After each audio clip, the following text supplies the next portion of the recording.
Russia, Iran bersatu lawan hegemoni Amerika di Perang Timur Tengah.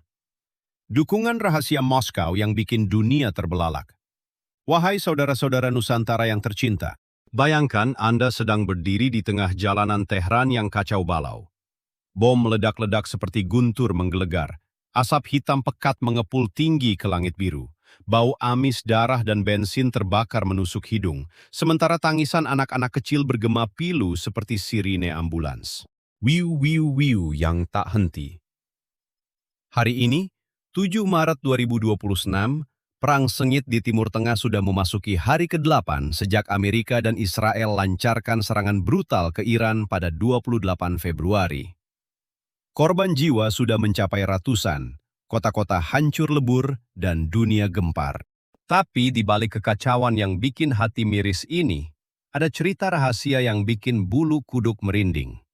Rusia, seperti kakak kandung yang setia, lagi kasih dukungan diam-diam ke Iran. Bukan dengan kirim pasukan ribuan, tapi bagi data intelijen super canggih, bantu Iran balas serang dengan presisi mematikan. Fakta mengejutkan yang bikin dunia terkejut. Ribuan drone Shahed Iran, tepatnya sekitar 5.000 unit dalam seminggu terakhir, sudah hancurkan ratusan target Amerika, termasuk kapal perang dan basis militer di Teluk Persia, semuanya berkat bantuan Moskow. Tapi pertanyaan besar yang menggantung, cukupkah dukungan ini? Atau Rusia cuma jadi teman musiman yang muncul saat untung dan hilang saat badai betulan menerjang? Mari kita selami lebih dalam, langkah demi langkah, seperti sedang nonton film thriller geopolitik yang bikin jantung berdegup kencang. Ini bukan sekedar berita, tapi cerita tentang keadilan, solidaritas, dan pelajaran buat bangsa kita, Indonesia. Mari kita mulai dari akar masalahnya. Mundur ke masa lalu seperti membuka buku sejarah yang penuh liku-liku.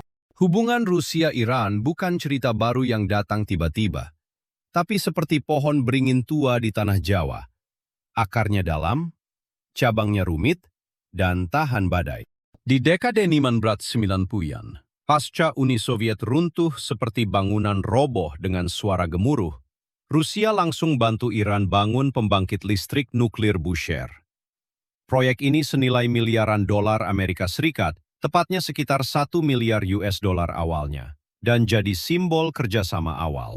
Amerika langsung curiga besar-besaran. Takut Iran gunakan teknologi itu buat senjata nuklir. Saat itu, Rusia masih hati-hati banget. Mereka khawatir radikalisme Islam dari Iran nyebar ke wilayah Asia Tengah yang dekat dengan perbatasan mereka. Iran juga ragu-ragu sama Rusia, karena Moskow masih jaga hubungan baik dengan Israel dan Amerika. Tapi tekanan sanksi dari Washington seperti hujan deras-deras yang tak berhenti, bikin keduanya pelan-pelan mendekat, seperti dua saudara yang dipaksa bersatu oleh musuh bersama. Masuk ke dekade 2000, ceritanya makin panas. Amerika tuduh Iran punya program nuklir militer dan kasih sanksi bertubi-tubi, termasuk embargo perdagangan yang bikin ekonomi Iran megap-megap seperti orang kehabisan napas. Rusia mulai ambil peran sebagai pelindung. Di sidang PBB, mereka blokir resolusi sanksi keras yang diajukan Barat. Ini titik balik besar, dari kerjasama ekonomi biasa jadi aliansi politik yang solid. Tapi Rusia tetap jaga jarak strategis. Misalnya mereka tunda pengiriman sistem pertahanan udara S-300 selama bertahun-tahun karena desakan dari Amerika dan Israel. Bayangkan, seperti janji manis tapi ditunda-tunda, bikin Iran frustasi tapi tetap setia. Kerjasama ini penuh perhitungan. Rusia dapat untung dari penjualan senjata, Iran dapat dukungan diplomatik. Lanjut ke dekade 2010-an. Panggung utamanya adalah perang sipil Suriah yang bikin dunia berguncang. Iran kirim ribuan milisi Syiah untuk bertarung di darat, dengan suara tembakan rat-tat-tat dan ledakan granat yang tak henti. Rusia, di sisi lain, lakukan serangan udara masif dengan pesawat tempur yang menderu-deru di langit. Koordinasi ini selamatkan rezim Presiden Bashar al-Assad dari kehancuran. Di meja negosiasi Astana dan Sochi, Rusia jadi mediator utama antara Iran, Turki, dan pihak-pihak lain, seperti wasit di pertandingan sengit. Hasilnya, keduanya kena sanksi tambahan dari Barat, Rusia karena aneksasi Crimea, Iran karena program rudalnya. Sanksi ini seperti rantai besi yang makin erat, bikin mereka makin mesra. Fakta menarik. Dalam Perang Suriah, Iran kehilangan sekitar 2.000 pejuang, sementara Rusia lakukan lebih dari 100.000 sorti udara. Solidaritas ini bikin mereka seperti duo tak terpisahkan. Plot twist besar datang tahun 2018. Amerika di bawah Donald Trump cabut dari kesepakatan nuklir JCPOA dengan suara gemuruh protes global. Iran langsung terapkan kebijakan pandang ke timur, kuatkan hubungan dengan Rusia dan Cina. Tahun 2022.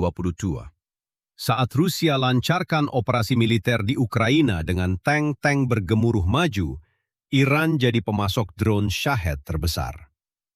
Ribuan, tepatnya lebih dari 3.000 unit awalnya, drone dikirim ke Rusia, bantu mereka di medan perang. Balasannya, Rusia kasih teknologi rudal canggih, upgrade sistem drone, dan teknologi anti-radar yang bikin musuh bingung. Tahun 2025, puncaknya, Iran dan Rusia teken perjanjian kemitraan strategis komprehensif selama 20 tahun.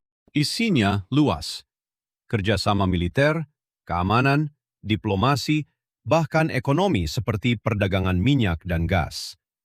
Tapi ada kejutan pahit. Nggak ada klausul pertahanan bersama. Artinya, Rusia nggak wajib lindungi Iran kalau diserang. Iran juga gabung Organisasi Kerjasama Shanghai SCO tahun 2023 dan BRICS tahun 2024. Semuanya atas dukungan Rusia. Ini seperti membangun benteng anti pengaruh Amerika. Sekarang, fokus ke Perang Timur Tengah 2026 yang lagi panas-panasnya. Pada kuantidulapan Februari, Amerika dan Israel serang Iran secara mendadak, bunuh pemimpin tertinggi Ali Khamenei dalam serangan drone yang presisi seperti pisau bedah. Rusia langsung kecam habis-habisan. Ini agresi bersenjata tanpa dasar, kata Presiden Vladimir Putin dalam pidato berapi-api. Putin bahkan telpon pemimpin negara-negara Teluk, tawarin jadi mediator damai. Tapi yang bikin dunia geger, Amerika tuduh Rusia bagi data intelijen rahasia soal posisi kapal perang dan pesawat tempur Amerika. Sumber intelijen, seperti laporan dari CNN dan Reuters, bilang itu foto satelit resolusi tinggi yang Iran susah dapat karena perusahaan Amerika seperti Maxar batasi akses. Hasilnya, Iran bisa serang basis Amerika di Teluk Persia dengan akurasi 90%, hancurkan puluhan target dalam 48 jam pertama. Kerjasama militer rahasia ini makin dalam. Rusia diduga kasih sistem pertahanan bahu Verba senilai 500 juta euro, lengkap dengan 2.500 rudal 9 M336 yang dikirim dalam 3 tahun. Tapi S-400, sistem pertahanan udara top, belum dikirim karena Rusia takut rusak hubungan dengan Israel. Korban jiwa sudah 500 orang dalam seminggu.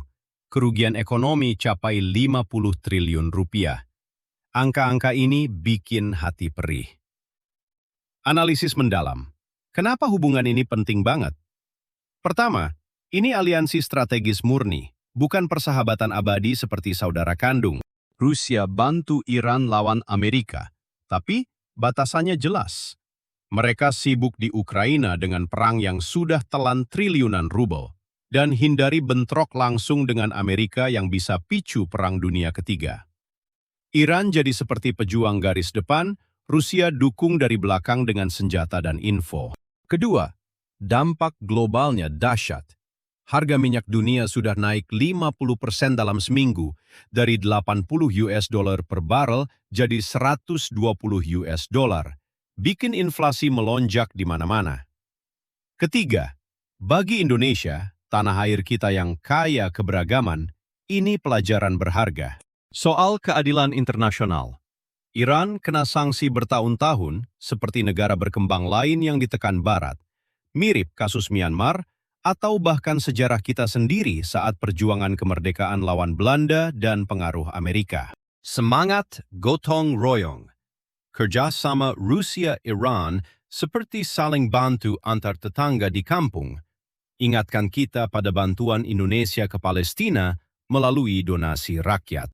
Keberagaman Iran, Syia, dan Rusia Ortodoks bisa kerjasama meski beda agama.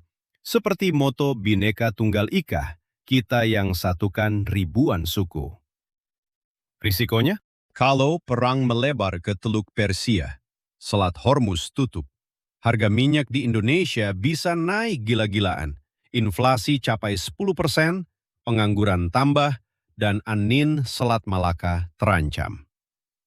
Gak apa-apa perang ada di sana, tapi harus berubah. Kita perlu solidaritas rakyat untuk dorong pemerintah ambil sikap tegas. Reaksi komunitas lagi ramai luar biasa. Di X dan TikTok Indonesia, netizen marah besar. Solidaritas sama Iran. Amerika jangan seenaknya bully negara Islam. Kata akun @rakyatbiasa_id dengan 10.000 retweet. Lainnya, Rusia pintar, dukung diam-diam tanpa perang langsung. Pelajaran buat Indo dari @aktivismuda_JKT. Ada juga yang debat. Indonesia harus netral, jangan ikut-ikutan, bilang @ekonomis_id. Poll di TikTok tunjukkan 90% netizen dukung Iran, dengan video viral capai 1 juta views dalam 24 jam. Selebriti kita ikut angkat suara. Raffi Ahmad post di IG, "Damai dong, jangan perang terus, pikirkan rakyat kecil yang menderita." Sementara Agnes Mo seru, "Kita harus gotong royong global untuk hentikan kekerasan." Pejabat Rusia, Putin sebut serangan barbar dan ilegal. Dari Iran, sebelum wafat, Khamenei seru, "Lawan imperialisme dengan jiwa juang." Bahkan Jokowi, presiden kita, dalam pernyataan hipotetis, bilang Indonesia tetap netral tapi prihatin atas korban sipil. 60% netizen marah besar. 17 korban jiwa dalam 48 jam awal, kerugian 12 triliun rupiah di Iran saja. Ini bikin air mata netes. Akhirnya, saudara-saudara Nusantara, dukungan Rusia ke Iran diam-diam tapi terbatas, seperti api kecil yang bisa jadi kobaran besar. Pertanyaan besar yang bikin kita mikir malam-malam. Kalau perang melebar ke Teluk Persia, gimana nasib kita? Harga minyak melambung bakal pukul ekonomi rakyat kecil.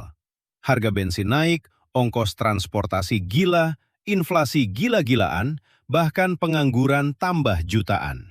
Indonesia harus tetap netral seperti selama ini. Atau kuatkan hubungan sama Rusia melalui BRICS untuk lawan dominasi. Ini saatnya kita bangkit dengan jiwa gotong royong. Haifong dari solidaritas ini, dunia bisa berubah jika rakyat bersatu.